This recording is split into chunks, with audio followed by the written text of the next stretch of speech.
Hello and welcome back. SP Bakshi one word substitution series में आपका एक बार फिर से बहुत बहुत स्वागत है।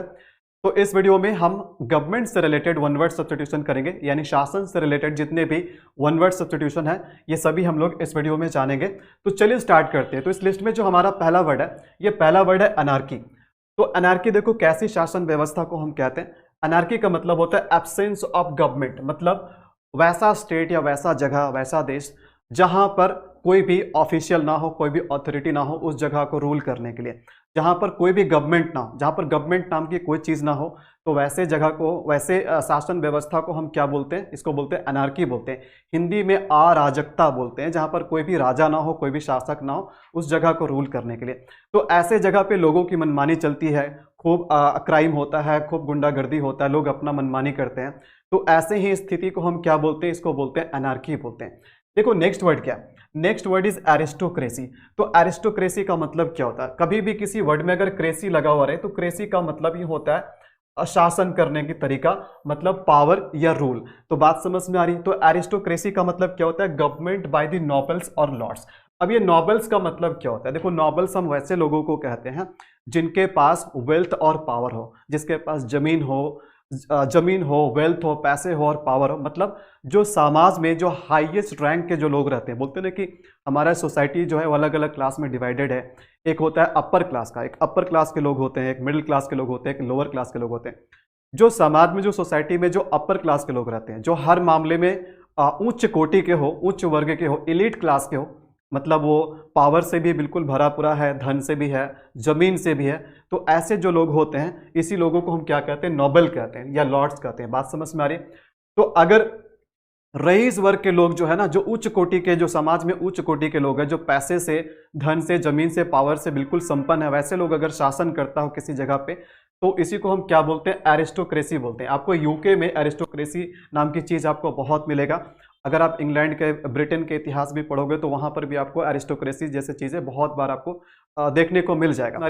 तो सिंपल सा मतलब है कि जहां पर शाही वर्ग के लोग हो, मतलब समाज में जो जिसका टाइटल, जो जिसका रैंक हो बहुत हाईएस्ट हो, जो शाही वर्ग के लोग होते हैं, जो रॉयल फैमिली के लोग होते हैं, वैसे लोग अगर रॉयल फैमिली के लोग अगर शासन करते हैं तो उसी को हम क्या बोलते हैं? ऐसी शासन व्यवस्था को हम कहते हैं एरिस्टोक्रेसी कहते हैं। आई होप कि आपको ये वर्ड समझ में आ गया। देखो नेक्स्ट वर्ड क्या? नेक्स्ट वर्ड है ऑटोक्रेसी।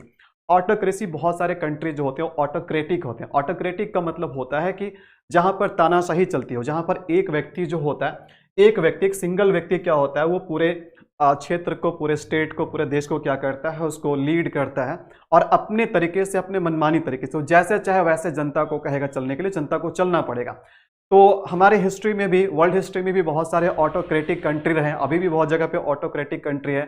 तो एक तरह से हम कह सकते हैं ऑटोक्रेसी के लिए जो सिनोनिम वर्ड है ये है डिक्टेटरशिप। तो ऑटोक्रेट जो लोग होते हैं वही लोग क्या होते हैं? डिक्टेटर होते हैं, जिसको हिंदी में हम तानाशाह बोलते हैं। जैसे एग्जांपल के लिए आप बहुत अच्छा एग्जांपल ले सकते हैं जर्मनी का हिटलर। तो हिटलर क्या थे? बेसिकली वो तानाशाह थे, जो अपने तरीके से, कोई एक सिंगल आदमी जो अपने मनमानी तरीके से क्या करे?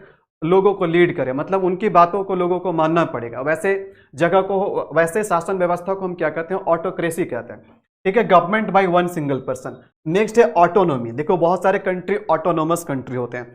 तो ऑटोनोमस से वर्ड बना, ऑटोनोमस वर्ड से बना ऑटोनोमी। तो ऑटोनोमी का मतलब क्या हो गया? सिंपल सी मतलब है कि जो देश अपने खुद के कानून बना सकते हैं वैसे देश को हम क्या बोलते हैं? वैसे देश को हम बोलते हैं ऑटोनोमस कंट्री बोलते हैं। उसी से ऑटोनोमी बने। बहुत सारे ऐसे वर्ल्ड में आपको कंट्री मिल जाएंगे जो खुद का, जो नाम मात्र का कंट्री है, बट उसके शासन वगैरह ना कोई दूसरा कंट्री उस पर शासन करता है। जितना भी वहाँ का कानून होता है, लॉज होते हैं, वो दूसरे देश बना करके देते हैं। तो वैसे कंट्री को हम ऑटोनोमस कंट्री नहीं कह सकते हैं। बात समझ में आ रही है? तो जो देश खुद का कानून बनाने का क्षमता रखता हो, ठीक है, तो वैसे कंट्री को हम क्या बोलते हैं? ऑटोनोमस कंट्री बोलते हैं। और ऐसे शासन प्रथा को क्या बोलते हैं? ऑटोनोमी बोला जाता है। The right of self government. अब कहने का मतलब है कि इंडिया में आकर के, इंडिया में अगर इंडिया खुद को कंट्री कहलाएगा और अमेरिका शासन करेगा, अमेरिका बोलेगा कि हम जो कहेंगे वही करना है, हम बोलेंगे ये रूल बना दो, ये कानून बना दो अपने देश में, तो यही कानून बनाना है। तो इसका मतलब ये हो गया कि हमारे पास खुद के राइट नहीं है, हम अपने तरीके से गवर्न कर सके, हम अपने तरीके से शासन कर सके, हमारे पास वो राइट नहीं है। क्योंकि हम जो भी शासन चल रही है हमारे देश में, उसका रिमोट कंट्रोल किसी और देश के हाथ में। तो ये राइट अगर आपके पास है कि आप अपने खुद के कानून बना पाए, खुद के तरीके से शासन कर पाए, सेल्फ गवर्नेंस की आपके पास वो एबिलिटी हो, आपके पास वो राइट हो, अधिकार हो, तो उसी को हम क्या बोलते हैं, ऑटोनॉमी बोलते हैं। आई होप कि आपको ये बात समझ में आ गई। चलिए नेक्स्ट वर्ड देखते हैं। Next word is bureaucracy. देखो बहुत बार एग्जाम में वर्ड पूछा भी गया है, ब्यूरोक्रेसी। तो ब्यूरोक्रेसी को का जो बेसिकली जो मतलब होता है, हम बोलते हैं हिंदी में नौकरशाही बोलते हैं। मतलब जहां पर ऑफिशियल्स लोग जो होते हैं ना, ऑफिशियल्स लोग ही शासन करते हैं। तो कहने का मतलब तो है कि भाई एक तरह से ब्यूरोक्रेसी और डेमोक्रेसी भी साथ साथ चलते हैं, है ना। बहुत सारे गवर्नमेंट के जो सिस्टम होते हैं उसके साथ साथ ब्यूरोक्रेसी भी चलते हैं। तो जहां पर बहुत सारे ऑफिशियल्स मिलकर के चीज़ों को लीड करें ना, तो उसको हम क्या बोलते हैं, ब्यूरोक्रेसी बोलते हैं। अगर आप कल को तैयारी करके आप आईएएस ऑफिसर बन गए ना, तो आप क्या कहलाएंगे, आप एक ब्यूरोक्रेट कहलाएंगे, आप एक नौकरशाह कहलाएंगे। ठीक है। तो सिंपल सी मतलब है कि अगर आपको एक वीज़ा लेना हो तो वीज़ा लेने के लिए बहुत ये कॉम्प्लेक्स प्रोसेस होता है। मतलब बहुत जगह पे आपको डॉक्यूमेंटेशन कराना पड़ेगा, आपको अप्रूवल लेना पड़ेगा। तो इसके लिए आपको जगह जगह पे अलग अलग दफ्तर में जाने पड़ेंगे, बहुत सारे ऑफिसर से मिलने पड़ेंगे। तो ये सारे ऑफिसर्स मिलकर जो रूल्स बनाए हैं जिनको आपको फॉलो करना है, तो ये सारी चीज़ें किस में आती है, ये सारी चीज़ें आपके ब्यूरोक्रेसी के अंडर में आ जाते हैं। तो इसी को हम क्या बोलते हैं, ब्यूरोक्रेसी बोलते हैं। ठीक है। जिसको हिंदी में हम नौकरशाही कहते हैं। नौकरशाही देखो जितने भी आपके ऑफिसर्स लोग हैं, ऑफिशियल लोग हैं, सब क्या एक तरह से नौकर है। ठीक है। गवर्नमेंट सर्वेंट हम कह सकते हैं, सब क्या एक तरह से सर्वेंट है, नौकर है ना। तो अगर आप बैंक में पैसा खुद के पैसा भी निकालने जाओ तो आपको 20 जगह पे आपको साइन करना पड़ेगा। तो ये सब किसके अंदर आता है, ये सब आता है आपके नौकरशाही यानी ब्यूरोक्रेसी के अंदर में आता है। बात समझ में आ रही है। नेक्स्ट देखो क्या, डेमोक्रेसी। भाई इस वर्ड को कौन नहीं जानता, डेमोक्रेसी। देखो डेमो का मतलब क्या हो गया, पीपल हो गया, लोग हो गया, कृषि का मतलब शासन। तो जहां पर लोग जो है ना, लोगों के द्वारा जहां शासन चलती है, यानी कि लोग इलेक्शन के द्वारा अपने प्रतिनिधि खुद चुनते हैं कि भाई कौन इस देश में शासन करेगा। तो उसी को हम क्या बोलते हैं, लोकतंत्र कहते हैं। ठीक है। हमारा देश क्या, डेमोक्रेसी, हमारा देश एक डेमोक्रेटिक कंट्री है और वी हैव डेमोक्रेसी। बात समझ में आ रही है। तो जहां पर लोगों के द्वारा शासन चलती है, गवर्नमेंट बाय पीपल, मतलब लोग क्या करते हैं कि इलेक्शन के द्वारा अपने चुने हुए लोगों को भेजते हैं शासन करने के लिए। तो इसको हम क्या बोलते हैं, डेमोक्रेसी बोलते हैं। देखो नेक्स्ट क्या, नेक्स्ट है जेरेंटोक्रेसी। जेरेंटोक्रेसी का मतलब हो गया गवर्नमेंट बाय ओल्ड मैन या ओल्ड पीपल। तो जिस शासन में, जिस गवर्नमेंट में बूढ़े लोगों की ज्यादा दर्जा दी गई हो, जहां पर बुजुर्ग लोग बहुत ज्यादा हो, तो वैसे शासन प्रथा को हम क्या बोलते हैं, जेरेंटोक्रेसी बोलते हैं। और ये बहुत इंपॉर्टेंट वर्ड है, एसएससी के एग्जाम में कई बार रिपीट भी हो चुका है। अभी देखो कि अभी यूएस का जो प्रेसिडेंट है जो बाइडन भी, इनके उम्र बहुत, इनके अभी जो एज है ना वो 80 ईयर्स ऑफ एज है। अभी इनके 80 साल है। तो एक तरह से क्या, अब 80 साल के लोगों को जवान तो आप नहीं कहोगे, ये भी क्या एक बूढ़े लोग हैं। तो एक तरह से क्या कहेंगे कि ये एक परफेक्ट एग्जाम्पल है जो बाइडन जेरेंटोक्रेसी के। हमारे फॉर्मर प्राइम मिनिस्टर थे मोरारजी देसाई, वो भी बहुत उम्रदराज थे। जब वो प्राइम मिनिस्टर थे तब उनकी उम्र 81 साल था। तो ऐसे जो बूढ़े लोग जो होते हैं जो शासन को कंट्रोल करते हैं, तो इसी को हम क्या बोलते हैं, जेरेंटोक्रेसी बोलते हैं। बात समझ में आ रही है।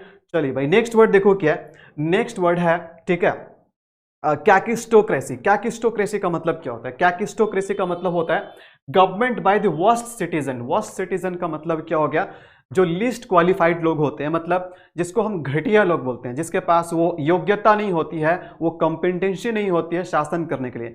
अब भाई योग्य लोगों को तो ही हम भेजेंगे शासन करने के लिए, जिसके पास वो शासन करने का वो कॉम्पिटेंट नहीं है, जिसके पास योग्यता नहीं है, जिसके पास क्वालिफिकेशन नहीं है शासन करने के लिए, मतलब उसके पास बहुत ही कम क्वालिफिकेशन है और बहुत घटिया तरह का इंसान है। ठीक है।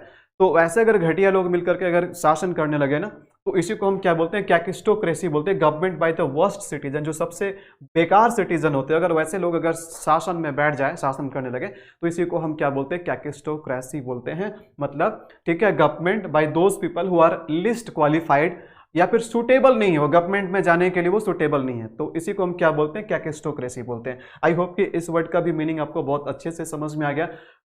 अब देखिए, चलिए नेक्स्ट वर्ड देखते हैं हम। नेक्स्ट वर्ड है नियोक्रेसी। देखो कभी भी किसी वर्ड में अगर नियो मिल जाए, कभी भी किसी वर्ड के अंदर अगर आपको नियो देखने के लिए मिल जाए, तो नियो का मतलब न्यू होता है, नियो का मतलब न्यू होता है। और जो लोग किसी भी क्षेत्र में नए होते हैं, वैसे लोग इनएक्सपीरियंस्ड होते हैं, वैसे लोग एक्सपीरियंस नहीं होती है, अनुभव की कमी होती है ऐसे लोगों में। सिंपल सी बात, अगर मैं टीचिंग में नया हूं तो मैं भी क्या हूं, अपने टीचिंग में बिल्कुल बिगिनर हूं। ठीक है, मैं क्या हूं, इनएक्सपीरियंस्ड हूं। तो बहुत सारे ऐसे फील्ड है जिसमें लोग नए होते हैं, जब शुरुआत करते हैं तो लोग क्या होते हैं, नए होते हैं, इनएक्सपीरियंस्ड होते हैं, जिनके पास एक्सपीरियंस की कमी होती है। तो नियो का मतलब न्यू हो गया, या फिर जिसके पास एक्सपीरियंस ना हो या इनएक्सपीरियंस हो। और क्रेसी का मतलब शासन।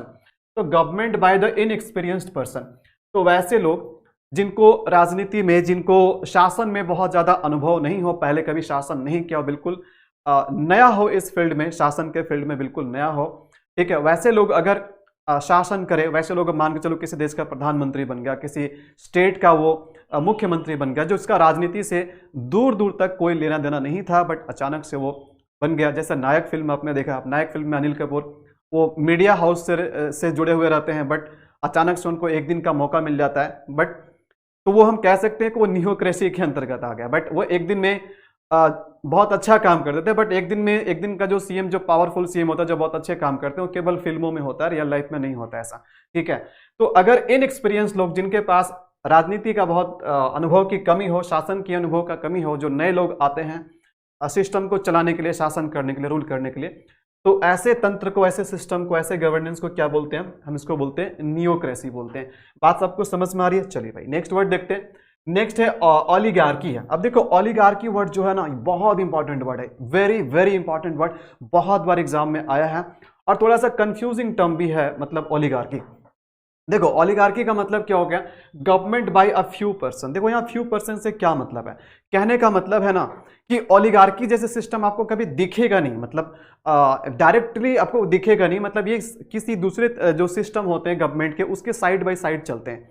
तो किसी भी जगह में, किसी भी देश में, वहां पर जैसे मान के चलो अपने ही देश में डेमोक्रेसी है, ठीक है, अब डेमोक्रेसी है अपने देश में, लेकिन ऐसे भी लोग हैं, ऐसा कहा जाता है कि उस देश में, उस जगह में कुछ ऐसे 2-4 गिने चुने लोग होते हैं जिनके पास पैसे बहुत होते हैं, और वो क्या करते हैं, वो पूरे गवर्नमेंट को अपनी उंगलियों पे नचाते हैं, अपने तरीके से उस गवर्नमेंट को कंट्रोल करते हैं और गवर्नमेंट को अपने फेवर में रखते हैं। तो ऐसे ही जो प्रथा होती है ना, जो शासन होता है इस तरह का, उसको हम क्या बोलते हैं? ओलिगार्की बोलते हैं। जैसे अभी हमारे इंडिया में हमेशा से बीजेपी गवर्नमेंट पे ये आरोप लगा है कि बीजेपी गवर्नमेंट जो है ना, ये पूंजीपतियों की सरकार है। इसमें अडानी का बहुत इंपॉर्टेंट रोल होता है, अंबानी का बहुत इंपॉर्टेंट रोल होता है, ठीक है। अडानी ही क्या करते हैं, इलेक्शंस वगैरह होते हैं तो पूरा फंडिंग करते हैं।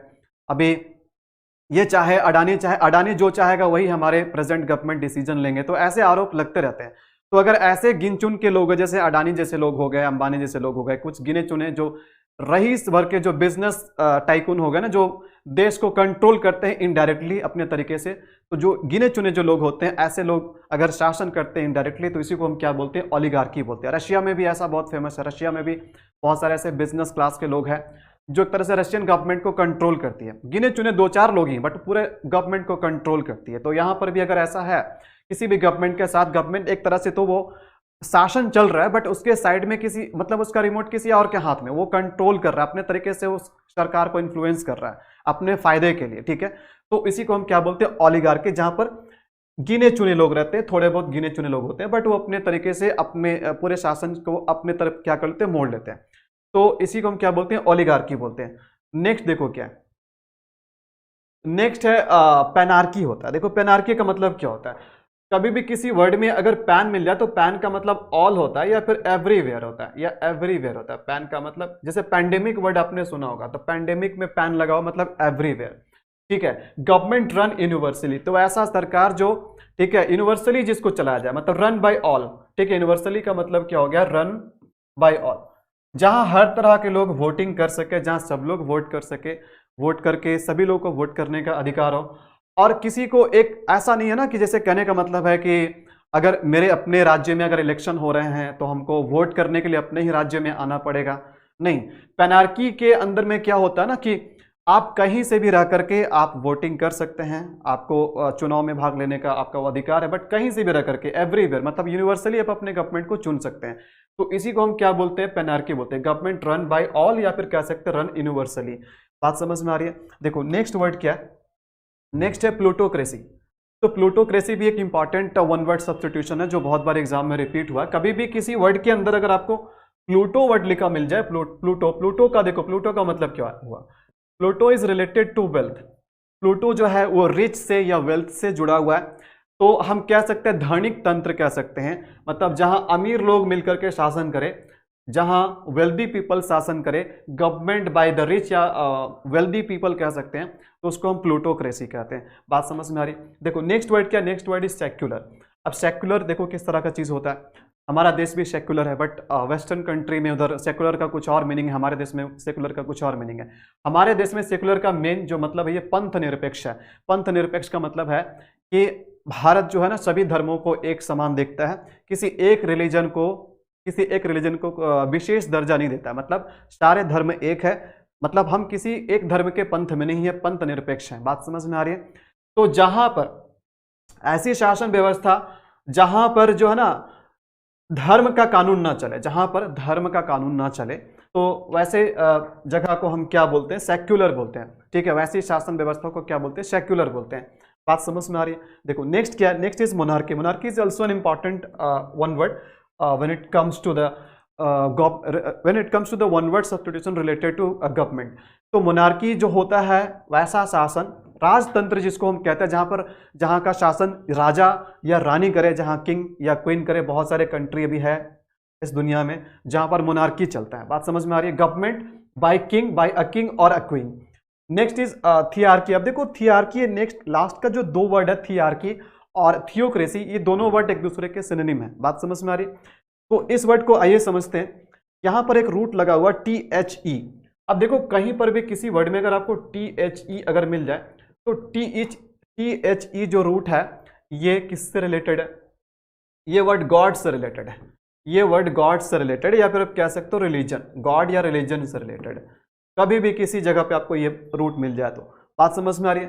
तो गवर्नमेंट बाय द गॉड्स, यहां भी लिखा हुआ government by the gods. Simple सा मतलब है जहां धर्म के अनुसार शासन चले। मतलब भगवान ने भाई जो, या तो भगवान खुद शासन करे, या भगवान का जो बोलते हैं ना, भगवान का जो वो मैसेंजर होते हैं ना, भगवान का जैसे बोलते हैं प्रिस्ट लोग हो गए, पुजारी लोग हो गए, ठीक है, इधर मौलवी लोग हो गए, तो कोई भी जिन्हें माना जाता है कि वो भगवान के मैसेंजर है, तो वो जो कहेंगे उसी तरीके से शासन चलाना है। मतलब जहां पर रिलीजियस क्या ना, जहां पर रिलीजन क्या करे, रिलीजन उस शासन को इन्फ्लुएंस करे। जहां पर जिस शासन को रिलीजन इन्फ्लुएंस करता है या वैसे लोगों के द्वारा चलते हैं जो कि बिल्कुल धार्मिक होते हैं और धर्म के अनुसार ही, मतलब रिलीजन के अनुसार ही कानून बनाते हैं और चलाते हैं, तो उसी को हम क्या बोलते हैं? थियार्की बोलते हैं या थियोक्रेसी बोलते हैं। बात समझ में आ रही है? तो ये टोटल 17 वन वर्ड सब्स्टिट्यूशन थे जो कि गवर्नमेंट से रिलेटेड थे। तो ये सारे वर्ड्स बहुत ही इंपॉर्टेंट वन वर्ड सब्स्टिट्यूशन, अगर गवर्नमेंट से रिलेटेड वर्ड की बात करें तो ऐसे वर्ड्स एग्जाम में आपके बार बार आते हैं। तो ये भी हमारा वन वर्ड सब्स्टिट्यूशन में कंप्लीट हो चुका है। नेक्स्ट वीडियो में हम नेक्स्ट कैटेगरी पे बात करेंगे। आई होप कि इन सारे वर्ड्स का मीनिंग आपको बहुत अच्छे से समझ में आ गया। अगर आपको इस वीडियो का PDF चाहिए तो आप आज ही हमारे टेलीग्राम चैनल को ज्वाइन कर ले। टेलीग्राम चैनल का लिंक आपको नीचे डिस्क्रिप्शन में मिल जाएगा, या फिर आप टेलीग्राम पे जाकर सर्च कर सकते हैं इंग्लिश बाय विनोद शर्मा। आपको मेरा चैनल वहां मिल जाएगा, आप वहां ज्वाइन करके PDF को एक्सेस कर सकते हैं। बाकी मैं मिलूंगा आपसे नेक्स्ट वीडियो में। Till then it's a goodbye, take care.